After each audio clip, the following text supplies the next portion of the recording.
kuliah statistika matematika gitu. Oke. eh Sebelumnya, PJ, apakah ada yang tidak masuk?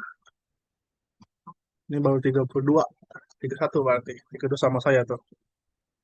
Apakah dia masuk? Ada beberapa yang izin telat ke saya sih, Pak. Gimana, Mbak? Yang izin kenapa izinnya?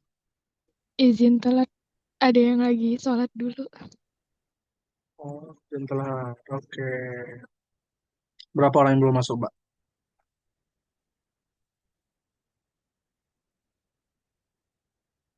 Ya, 31 nih. Tiga 9 satu orang, orang. Pak. 9. Iya. 9 orang. Keren kali. Berarti kurang ya. Kita berapa sih satu kelas? Saya buat 36 ya. Berapa satu kelas kita? 39. 39. Salah dong tadi saya. Ih, coach. Emang berapa yang mana buat 40 udah biar aman ya. Tapi pendataan itu ya, pendataan apa namanya mata kuliah untuk UTS. Karena eh, beberapa ruangan belum terpakai kan ya. Ada juga kemungkinan akan ada simulasi untuk TBK gitu. Jadi dan tadi dari rumpun itu meminta list kira-kira mata kuliah apa saja yang mau UTS atau yang tidak UTS seperti wisata project dan sebagainya gitu nih. Saya ngisi tadi, tapi kan saya tembaknya 36 tadi. Apa, itu kan diminta kelasnya aja, tapi insya Allah ada bisa kok. Oke, oke. Kita ada di pertemuan 6 ya, sebelum saya buka RPS dulu. Izin share screen. Kita udah doa belum? Belum kan ya? Doa dulu ya. Baik, sebelum mulai lebih jauh, mari kita berdoa. Berdoa menurut agama dan saya masing-masing. Berdoa dimulai.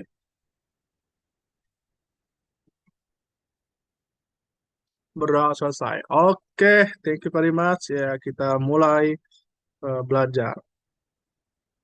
Tadi saya minta izin nih sama Mbak PJ nih, Mbak PIC ini. Izin telat sebentar. Soalnya saya pas baca, pas ikro ya. Ikro. Pas baca RPS gitu. Gini nih, jadi setelah saya lihat di RPS, kan kita pertemuan 6 kan ya, mampu menjelaskan pengertian sesutik cukup dan lengkap. Kan cukup sudah kemarin. Mampu mencari penduga yang umpu, unbias, maksimum, ini apa nggak tahu, apa ini estimator. Terus eh, ada juga teorema Raw-Becquerel, ya, mampu menerangkan keluarga eksponensial, mampu menentukan statistik cukup berdasarkan keluarga eksponensial. Maksudnya dengan eh, saya cukup gitu. Kalau misalkan contohnya pada keluarga eksponensial gimana distribusi yang ada eksponensialnya gitu nih. Ya seperti eh, apa namanya tuh sebaran eksponensial itu sendiri ya dan keluarga-keluarganya. Ya, ini kan sudah gitu kan ya. Sudah di pertemuan kemarin saya lihat sampai pertemuan 7 gitu. Berarti hari ini UTS dong. Ya, saya bacakan soalnya. Hmm. Enggak, tadi saya makanya saya bilang, Mbak, bentar ya, Mbak, saya baca dulu nih. Ini kan umpu ya, makanya tadi saya lihat tuh gini. Nah, mana ya? Ini dia. Nih, ini kan pertemuan 6 harusnya ya. Terus saya lihat di pertemuan 4 dulu, ya, pertemuan 4 nih. Ini pertemuan 4. Tak bias ya. Saya tulis sebentar. 1, 2, 3, 4. Terus KTG, kalau tengah. Ini nampak kan, WS ada 2 kan ya? Bukan Word aja kan ya? Iya, Pak. Nampak? Oke. Nih, Nampak, ini nampak. kan penuh tabi. Ya, siap. Terima kasih, Pak. Ini kan penuh tabias nih. Uniformly, minimum, bukan maksimum. Minimum, variance, unbiased, estimator. Jadi, ini dia. Penduga tak bias yang terbaik kita nih. Ini kan udah cara apa namanya mencari penunggu yang terbaik berdasarkan umpu itu. Penunggu yang baik tak baik. Soalnya kita menduga tapi dia tak bias gitu nih. Tidak meleset. Ada mungkin meleset tapi tidak terlalu jauh gitu seperti itu. Ini sebenarnya pertemuan 6 tuh. Ya. Terus teorema Raw-Becquerel gitu ya. Teorema itu. Apa saya baca, padahal saya udah pernah menjelaskan. Ternyata di pertemuan kemarin dong. Raw-Becquerel itu. Ini pertemuan kemarin saya cukup tuh. Terus menerangkan keluarga eksponensial berdasarkan menentukan statistik cukup ya berdasarkan keluarga eksponensial. Kemarin nih yang ada contoh kalau nggak salah ada yang nanya kalau nggak salah ya. Kelas kalian yang nanya karena kalau kelas sebelah, nah ini ada ke sedikit itu kelas sebelah nih. Saya baru nge kelas sebelah ternyata baru pertemuan tiga. Ya Allah katakan yang kelas satu udah pertemuan enam, yang baru pertemuan tiga. Jadi ternyata memang benar dia kan hari Jumat tuh. Jumat pertama mendekati hari Lebaran, nggak apa namanya nggak masuk. Jumat yang kemarin karena tanggal merah nggak masuk juga gitu. Nih contoh nih ya, misalkan satu dari populasi berdistribusi eksponensial gitu nih. Nih ini keluarga eksponensial.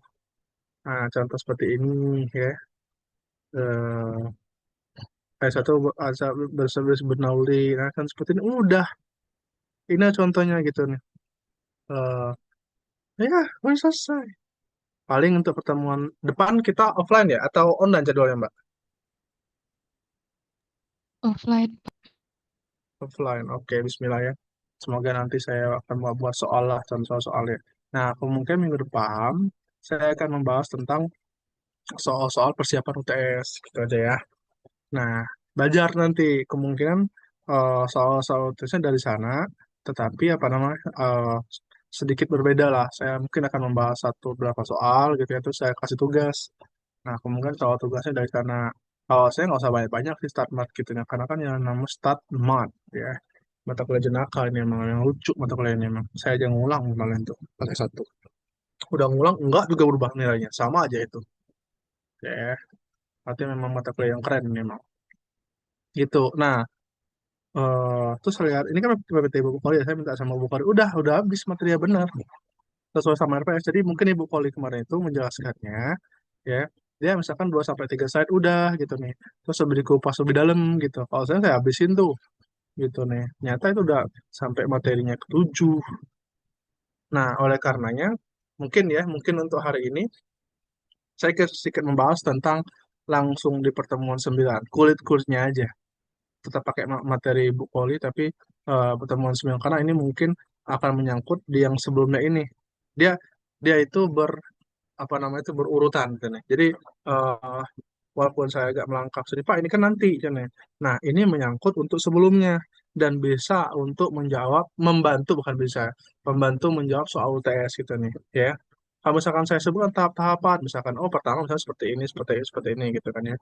Nah, salah satu di pertemuan 9 ini gitu. Nah, saya akan membahas sedikit ya apa namanya di pertemuan 9 dan 10 malahan. Ada pivot di sini. Nah. Pivot juga termasuk nanti ya. Nah, sedikit membahas apakah ini masuk UTS, Pak? Ya, siapa tahu dengan kalian belajarnya ini ya, ini bisa membantu salah satu di mati UTS nanti. Nah, tapi kalau misalnya kata Bu Kori udah masukin, apa namanya itunya soalnya ya udah saya udah mengajarkan karena kemarin pas dikasih sama Ibu Kali itu dia udah lengkap nih sampai pertemuan 7, 8 dan 9. Nih, kalau ini enggak, ini UTS di sini sampai 7 nih. Selang kepercayaan dan uji paling kuasa. Seragam kalau ini udah benar-benar materi UTS nih. Tapi kalau selang kepercayaan itu menyangkut dia seperti ini teman-teman.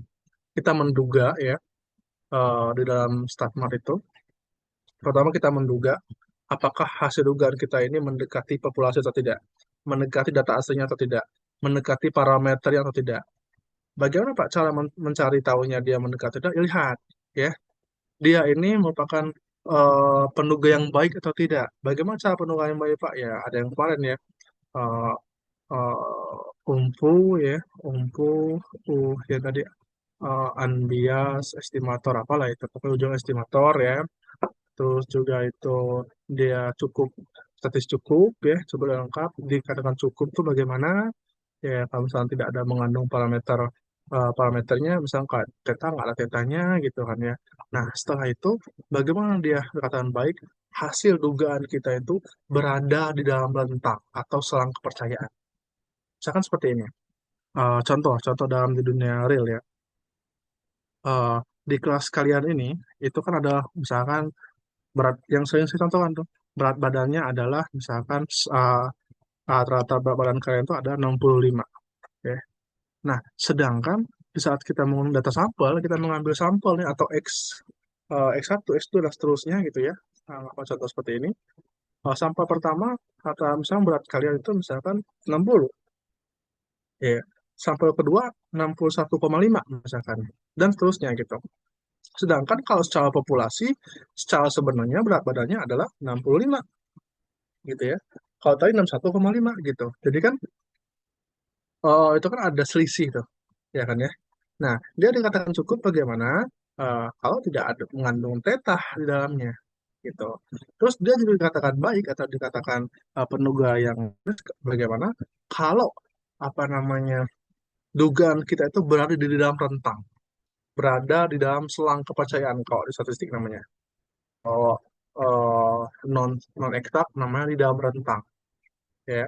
Ada batas bawah yang paling kecil, batas atas. Nah, kalau misalkan eh, nilai aslinya berat badan kalian itu ada 65, ya, terus rentangnya itu berada antara 60 sampai 70. Nah, dugaan kita tadi misalkan 61 tuh, 61,5 atau 60. Artinya bagus dong. Jadi dugaan kita itu dugaan yang bagus ya. Karena berada di dalam serang kepercayaan, berada di dalam rentang itu gitu.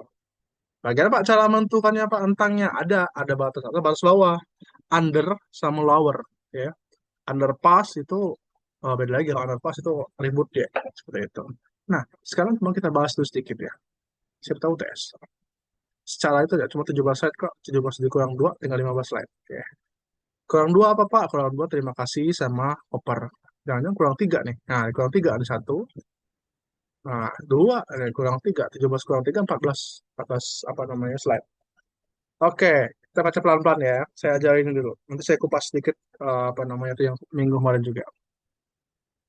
Berdasarkan nilai dugaan titik bagi suatu parameter, ya, artinya apa? Sebagai kita menduga nilai titik ya, titik ini kita duga uh, dari nilai suatu parameter, kita ingin mengetahui apakah dekat dengannya dugaan tersebut dengan nilai parameter yang sebenarnya. Ada garis misalnya panjang, set, uh, kita menduga kasih titik nih, just nih, atau kita kasih tanda di sini tengah-tengah ini misalnya titik set. Kita kasih apa namanya parameter, anggaplah parameternya mu rata-rata ya, atau parameternya sigma kuadrat varian, atau parameternya theta gitu terserah apapun itu. Nah, harapannya eh, nilai yang kita duga ini itu mendekati nilai si populasi gitu nih. Itu harapannya kan. Atau kalau dalam hal ini dia eh kurang dekat, berada di dalam selang kepercayaan itu gitu nih. Nah, pertanyaan ini dapat dijawab apabila kita mengetahui informasi yang berkenan dengan pada histogam atau akar kuadrat tengah galat dari penduga tersebut gitu nih. Nah, pendekatan lain yang dapat dilakukan adalah dengan mencari penduga interval atau selang. Ya.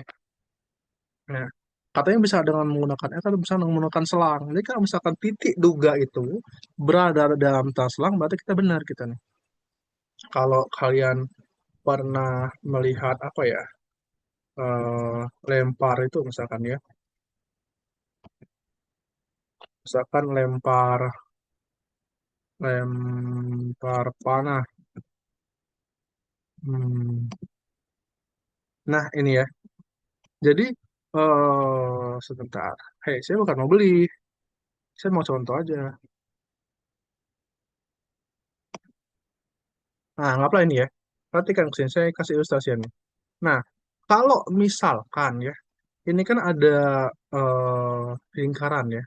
Kalau lemparan kita itu ya, just berada di dalam eh, yang lingkaran hijau merah ini, artinya lemparan itu bagus.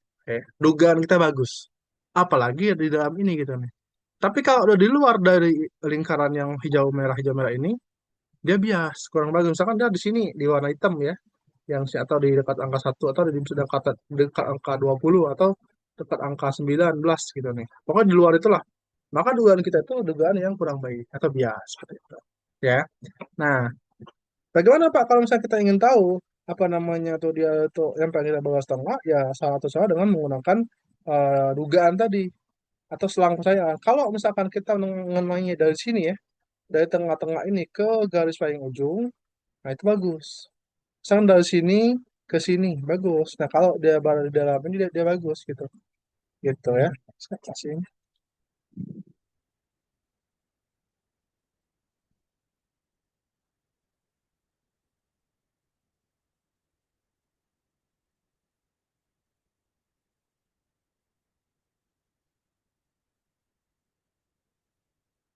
gitu. Seperti itu ya.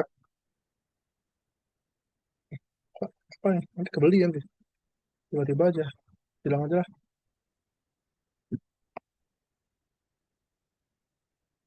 Oke, kita lanjut. Intinya ada kebayang ya. Kalau selain kita ingin menduga dia bagus itu ya dengan cara tidak dia mempunyai statistik yang cukup ya, dia juga umfu ya, terus juga dia berada di dalam serang atau rentang, ya rentang di mana saat kita melempar just berada di dalam serang itu atau misalnya kita menduga berada di dalam serang itu artinya dia baik gitu ya, seperti itu. Nih, serang kepercayaan di dalam buku ya definisi 210 itu ya. Kita coba di sini. Misalkan katanya X1, X2, Sn memiliki fungsi kepekatan bersama atau join PDF yaitu ini. Ya, dari kemarin ya ingat ya fungsi kepekatan bersama itu ya Fx, X1 dan seterusnya sampai Xn dengan parameter theta. Oke, dengan parameter theta. Terus di mana theta itu anggota dari omega. Omega ini apa Pak? Itu populasi. Ya. Di mana omega adalah suatu interval selang kepercayaan. Misalkan L ya, dan U adalah statistik. L dan U ini maksudnya ini adalah kode atau lambang batas bawah dan batas atas gitu nih. Maka di sini disebut statistik dalam hal ini adalah sampel gitu ya. Misalkan L dan U ini adalah statistik. L ini low, U ini upper ya. Upper. Kalau belum makan itu kita menjadi upper gitu. Nah, kalau misalkan itu, maka akan menjadi L itu adalah X1, X2, X3, dan seterusnya sampai Xn. Kenapa, Pak? Karena kita memiliki perubahan ini sebagai Xn, gitu. Dan U-nya juga sama. Dia akan menjadi X1, X2, X3, Xn. Gitu.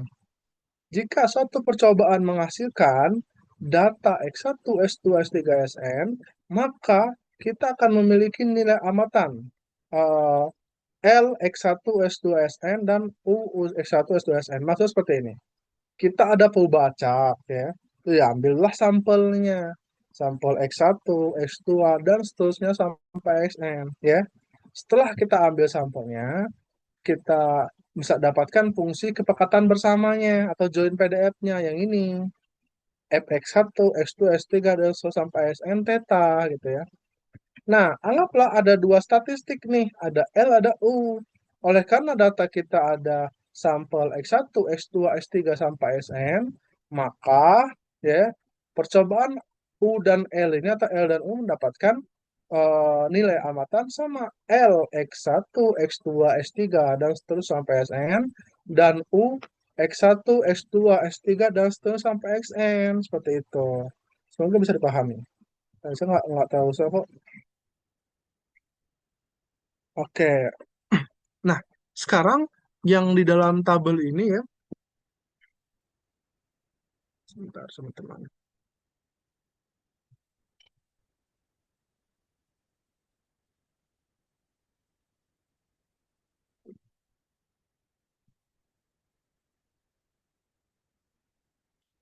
Nah, yang di dalam tabel ini, contohnya ini definisi ini, misalkan katanya ya, suatu interval atau selang kepercayaan itu kodenya ada ini, L1, eh, L itu isinya ada X1, X2, X3, dan seterusnya sampai Xn, dan eh, U itu X1, X2, X3, dan seterusnya sampai Xn. Maka ini akan disebut selang kepercayaan 100 gamma persen, ini gamma ya, 100% gamma, 100 gamma persen, untuk theta.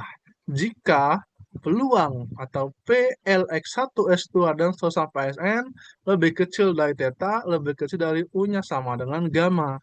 Ya. Jadi maksud seperti ini. Ini adalah LX ini adalah batas bawahnya, lower ya. Ini batas atasnya, batas atasnya, ya. Terus nilai theta itu di mana? Berada di antara ini dan ini, ya. Ada di antara selang batas bawah sama batas atas gitu nih. Nah, kalau dia itu ada di bawah ini, peluang ada di dalam ini, maka itu disebut juga dengan gamma. Ya, ini gamma nih. Seperti itu. Katanya di mana gamma itu antara 0 sama 1, berarti nilai itu 0 atau dan sampai 1, nggak mungkin 2 gitu ya. Nah, dan nilai amatan untuk L, X1, X2, dan seterusnya sampai Sn, dan U, X1, X2, sampai N selanjutnya disebut sebagai batas bawah kepercayaan dan batas atas percayaan. Batas bawahnya yang ini lower, atasnya yaitu ini upper. Seperti itu. Nih, ini contoh notasi ini. Selang percaya. Jadi, di dalam statistik itu ada yang membuatnya selang percayaan ada theta L dan theta U. L ini low, U ini under, upper cut, pokoknya upper lah di atas. Ada juga yang seperti ini, LX atau UX ini yang digaris di atas ya, yang seperti ini. Ini kan notasinya aja nih. Ada juga yang seperti ini LU, ya. Ada juga LX dan UX. Dan ada juga yang menyimbolkan itu adalah lambda, lambda gamma, ya. Oke, lanjut.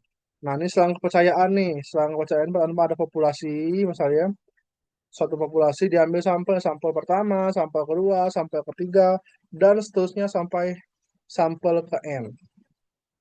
Oleh karenanya, di sampel pertama dapatlah L1U1, batas awal pada sampel pertama, terus batas atas pada sampel kedua, gitu. Dan seterusnya sampai LN, LUN ya.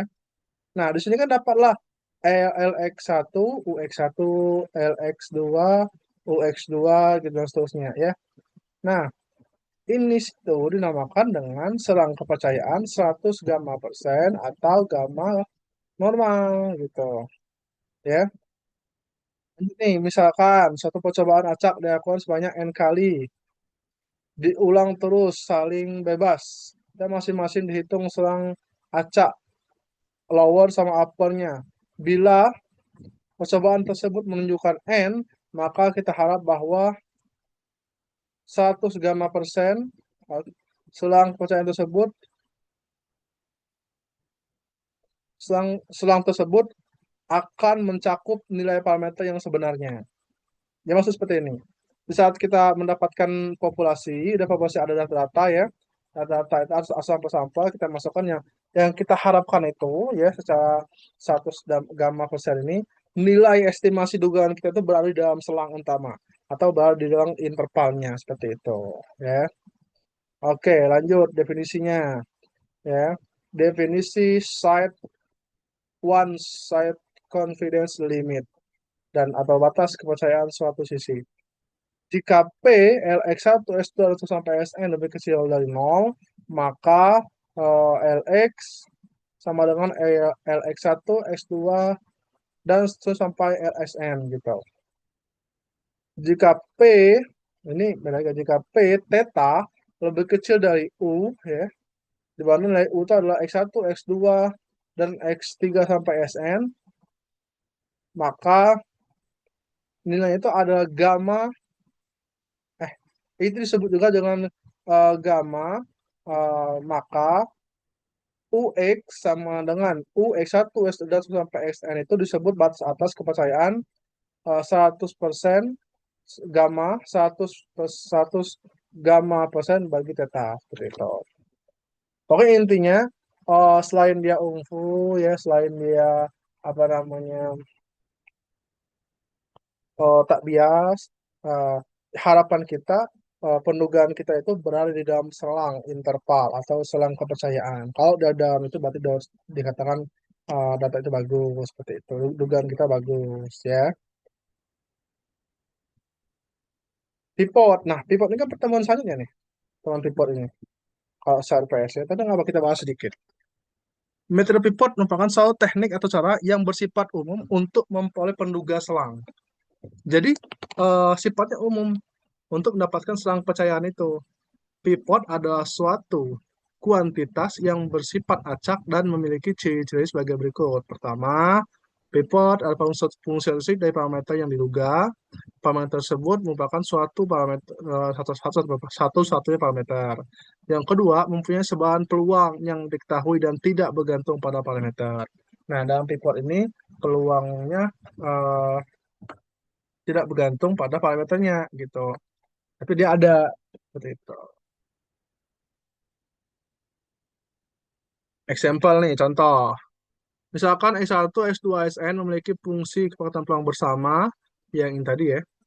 Dan kita berharap untuk memperoleh penduga selang untuk theta di mana parameter gangguan lainnya tidak diketahui. Nah, terus definisinya jika Q sama dengan Q kecil X1, S2 sampai Xn titik koma theta, maka perubahan acak yang merupakan fungsi X1, X2, S3, Sn dan theta, maka Q disebut kuantitas pivot jika distribusi atau sebaran peluangnya tidak tergantung pada theta atau parameter yang tidak diketahui. Seperti itu, teman-teman. Ya, nih ada lagi nih, mungkin dua slide lagi ya. Semangat, semangat, masih semangat. Yuk. Contohnya nih, ini untuk distribusi normal ya. Misalkan X1, S2, S3, Sn itu eh, rata-ratanya mu dan paling sigma kuadrat. Dengan sigma kuadrat diketahui bahwa sigma kuadrat itu maka akan dicari penduga selang mu bagi mu-nya yang akan diketahui, maka X bar tidak dapat dijadikan sebagai pivot. Akan tetapi jika dibutuhkan transformasi ke dalam bentuk seperti ini nih, Qn sama dengan min X bar min mu per sigma akar N gitu. Di mana Q itu ada distribusi normal dengan rata-rata 0 varian 1. Maka dapat dijadikan bahwa Q merupakan fungsi dari X dan sebaran Q tidak bergantung pada eh, mu gitu. Oke. Jadi ini Q ini berdistribusi normal juga, normal 0,1. Kalau ini kan normal rata-rata mu variansnya 1 gitu. Kalau ini 0,1 gitu. Nah, setelah dimodifikasi ya, atau misalkan ditransformasi, dari yang rumus seperti ini menjadi seperti bawahnya.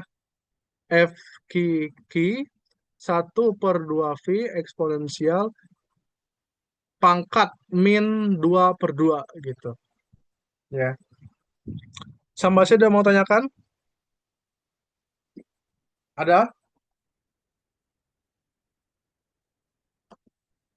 Tidak ya? Oke. Sekali lagi saya jelaskan yang belum on cam, saya on cam nampak dari sini ya. Saya tiba-tiba hidup, terus saya matikan aja tuh. Nah, tidur kalian. Ini, misalkan X1, S2, Sn merupakan contoh acak dari sebaran dengan fungsi varian peluang fx theta, di mana theta merupakan anggota dari omega, dan diasumsikan bahwa terdapat penduga kemungkinan hasil MLE bagi theta atau terduga gitu nih. Contoh A, teoremanya, jika theta merupakan parameter lokasi, maka Q sama dengan eh, theta duga dikurang theta. Jika theta merupakan parameter skala Q, parameter skala, kalau ini parameter lokasi, ini parameter skala ya. Parameter skala Q, maka nilai Q itu sama dengan do per theta. Itu adalah kuantitas pivot, seperti itu. Udah, mungkin itu yang dapat saya sampaikan. Ada pertanyaan? Kalau ini kan bisa baca nih, ini contohnya ya. Kenapa dia misalkan bisa mendapatkan 2 X per N, ya seperti itu. Kenapa dia mendapatkan X bar per N? Ini bisa kalian apa namanya pelajarin di rumah. Sama saya mau tanyakan, kita nggak ada bahas soal-soal di sini. Ini kan materi itu ya, materi setahu tes ya. Saya hanya mengenalkan saja pivot sebagaimana, ada selang percaya bagaimana. Nanti kan misalnya ada soal UTS-nya, eh bagaimana sih misalkan tahapan-tahapan dalam menentukan parameter yang terbaik yang kemarin itu dari awal kan pelajari tahapannya apa? Oh misalkan tahapannya langsung pengujian, misalkan asal langsung validasi. Enggak, ya. Eh, buat dulu status cukupnya bagaimana, status lengkapnya bagaimana, ya. Setelah itu baru menggunakan UMFO dulu, status cukupnya, terus apanya sebagainya gitu. Pak masuk UTS ya, ya semoga enggak ya. Itu kan materi setelah UTS, pas kayak sama Ibu Polri ya, Polri gitu. Ada pertanyaan? Pak mau tanya Pak. Ada? Boleh? Cuman ini, cuman itu tentang yang pertemuan kemarin Pak. Apa Kak? Kocak emang. Saya kira hari ini, tapi nggak apa, silakan, silakan. MC. Yang statistik cukup Pak. Nah, Tes tes suara jelas gak Pak? jelas, jelas, Tes tes. jelas. Tadi ada suara Jadi, motor lewat tadi. ya saya mau tanya tentang yang statistik cukup kemarin Pak. Hmm, Kan langkah penyelesaian itu ada 4 ya. Yang pertama tuh cari hmm, distribusi peluang bersama. Nah terus ya, yang maksud langkah kedua tuh kayak gimana deh Pak? Bisa dibahas ulang nggak Pak? Satu contoh soal aja yang menggunakan ini penyelesaian. oke. Langkah pertama apa? Kan yang lab pertama tuh cari distribusi peluang bersamanya atau join PDF-nya. Oke, yang kedua. Nah, yang kedua tuh kan di sini tulisannya cari distribusi peluang dari statistik yang diketahui. Itu maksudnya gimana, Pak? Ya, oke, oke, oke, oke. Kalau bisa bahas satu soal aja, Pak. Kalau bisa. Oke, cuma soal kemarin ya. Iya, boleh dibahas ulang aja, Pak. Oke, soal latihannya apa ya? Hmm, distribusinya apa ya kalau latihan main? Oke, apakah oh, distribusinya Poisson, terus ini, terus normal dan geometrik. Oke, oke. Ntar ya, mana hal dapat ya? Saya lihat contohnya.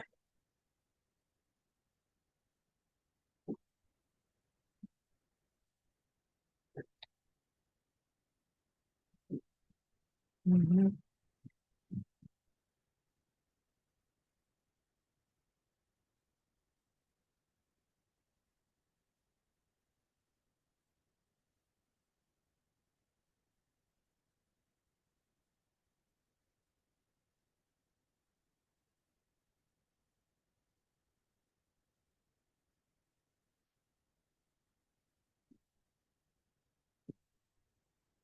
Oke, izin share screen ya.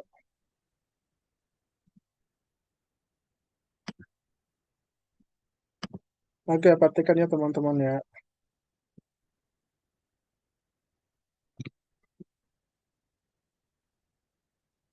Oke, jadi pertanyaan dari dalam itu ini mana?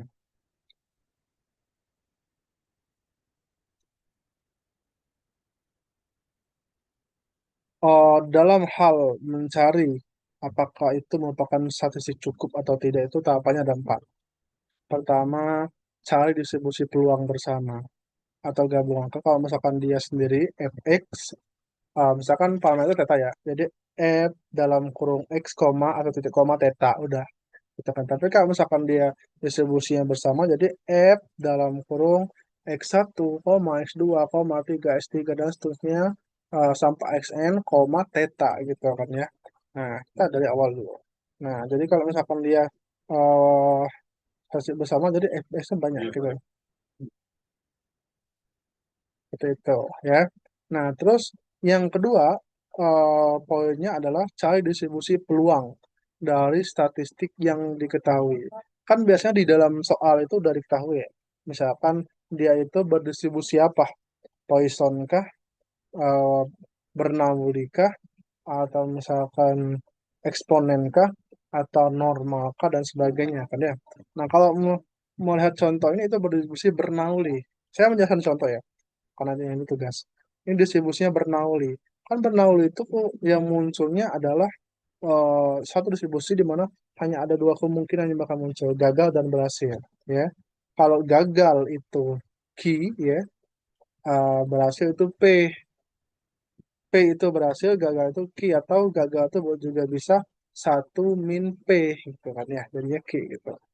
Nah, eh, distribusi peluang dari statistik yang diketahui dalam hal ini. Itu kan ada di sini. Di bagian mana saya lupa.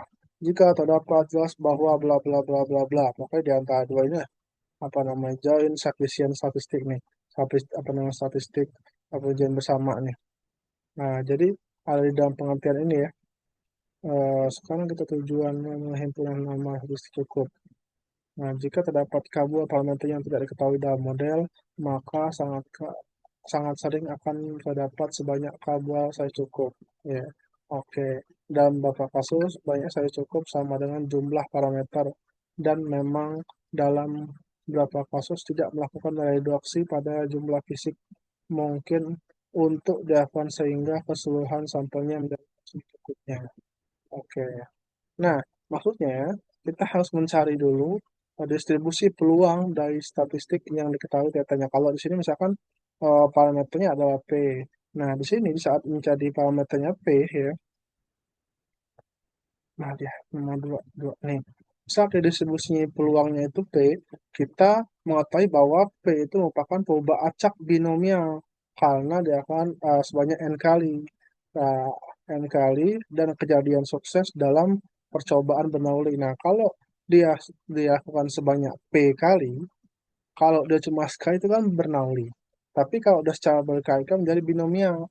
Nah, makanya parameter berubah. Kalau tadi itu P duga itu distribusi bernauli 1, P, parameternya 1 dan parameternya P. Kalau ini NP, parameternya N dan peluang basenya atau P gitu nih. Nah, Pak, yang kami buat susah itu, yang bagaimana menentukan atau mencari distribusi peluangnya. Ya, seperti ini Pak, ini mah kan enak Pak. Misalkan bukan enak, lebih kebayang sih Pak kalau misalkan ini itu distribusi peluangnya itu ini kan atau bernauli nih. Terus kalau misalkan ada beberapa kali ganti nama binomial gitu nih. Contoh dua ini eksponensial nih. Tiba-tiba untuk fungsi peluang menjadi seperti ini Pak gitu nih. Nah, maksudnya kalau dicontoh nggak, tapi saat ditugas itu, aduh gimana gitu ya. Nah, itu ChatGPT aja. Ya, nanti di ChatGPT ditanya tuh, nah, misalkan bagaimana nih eh, distribusi peluang dari statistik yang apa namanya seperti ini gitu nih, atau distribusi peluang dari misalkan persamaan bukan persamaan sih, peluang pertamanya yang diketahui ya, peluang yang diketahui adalah misalkan Poisson atau kalau di sini contohnya Bernoulli nih, Bernoulli ya. Nah, terus tolong misalkan nih, eh, distribusi peluang statistik dalam hal apa namanya, persamaan apa namanya itu distribusi Bernoulli itu apa gitu nih. Atau misalkan setelah mencari setelah mencari apa namanya peluang bersama pada apa namanya itu distribusi Bernoulli, kira-kira distribusi untuk peluang dari sesuatu yang diketahui itu apa aja? Apa dalam hal apa namanya itu sebaran sebaran sebaran Bernoulli gitu. Nanti akan dikasih saran sama dia. Oh, seperti ini bentukannya. Pertanyaannya Pak, bagaimana kalau misalkan nanti di dalam UTS ada kalau muncul itu? Nah, insya Allah yang ah, itu yang saya akan bahas minggu depan rencananya. Tapi pada sih membuat ide saya nih. Jadi ya udahlah, mungkin nggak jadi deh minggu depan itu. Nah, karena apa namanya eh, soal-soal yang akan keluar itu soal-soal yang kalian kerjakan seperti itu, mirip-miripnya seperti itu. Nggak mungkin sama persis dong, tapi berbeda. Entah itu berbeda angka atau berbeda sebaran ya. Kita udah belajar Bernoulli, kita udah belajar eksponensial. Ada juga di soal itu apa namanya normal ya, distribusi normal. Ada juga kalau nggak salah Poisson ya, kalau nggak salah ya. Tadi saya lihat tadi. Ya, Poisson ya.